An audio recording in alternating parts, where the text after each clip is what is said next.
You can do this, Franca told herself as she stood in front of a large house, or more fitting to call a mansion.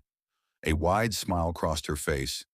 At last the Lord had heard her prayer that she find a job so she could earn money and help her family back in the rural Midwest. "Excuse me, miss, are you the newly hired nanny?" The voice of a young woman who opened the gate caught Franca's attention. She looked about the same age as Franca, seemed nice, and wore a neat matching uniform. Franca nodded quickly.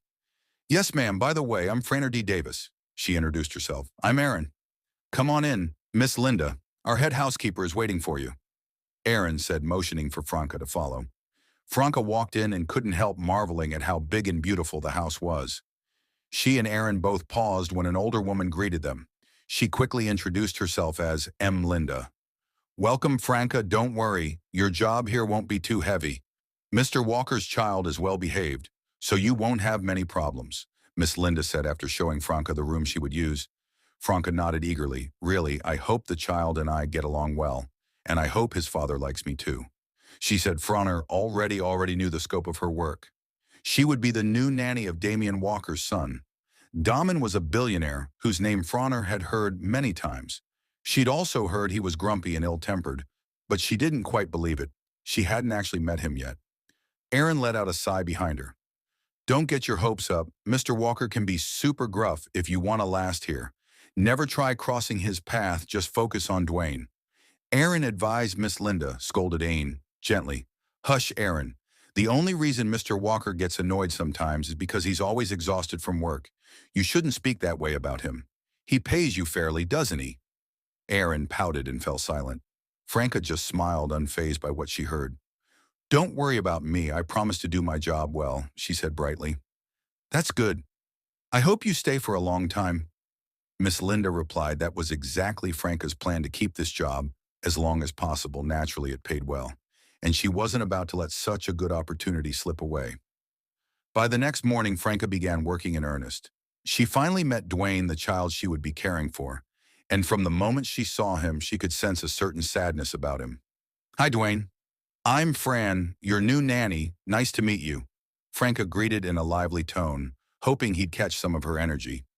Dwayne lifted his head to look at her, and then nodded.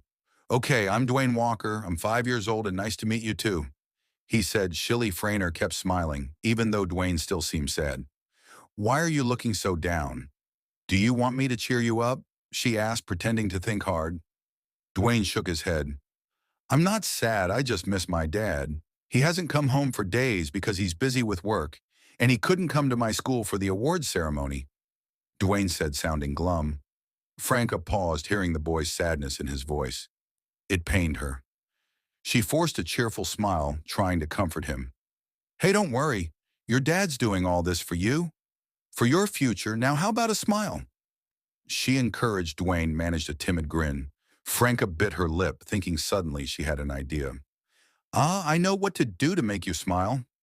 Franca blurted. She randomly started dancing a goofy freestyle. Even though there was no music out of the corner of her eye, she saw Dwayne begin to smile, so she kept dancing. Soon enough, Dwayne burst out laughing, and Franca grinned even bigger. "Stop, please. I can't breathe from laughing." Dwayne gasped, clutching his stomach. "Finally, you laughed. You're not sad anymore, right?" Frainer teased, now that Dwayne had cheered up. She quickly helped get him ready for school after he got dressed. She grabbed his backpack and they headed downstairs. As they neared the entrance of the mansion, Franca saw a tall man turned away from them, talking on his phone. "Yes, just coordinate with my secret and I'll check the reports." "No, just email them to me. Yes, that's all." Thanks. Franco overheard bits of his conversation. When the man turned around, she couldn't help but gasp. He was the most handsome man she had ever laid eyes on. Tall, somewhat fair, with a sharp nose and reddish lips. He looked like an older version of Dwayne, so Franco deduced he must be Daman Walker, the child's father. "Good morning, sir," she said, greeting him politely as he hung up. Dwayne's all set." She added, "Good. Follow me, you're riding with me," Daman said in a cool tone. Turning to walk off, Franca glanced at Dwayne and saw the boy's expression return to that same glum look. She didn't mention it, simply guiding Dwayne toward Damon's car. Within seconds, they were on the road while driving. Damien spoke up. Dwayne, how's school? It's okay, Dad. We had a special award ceremony the other day. I waited for you, but you didn't come? Dwayne said sadly lower.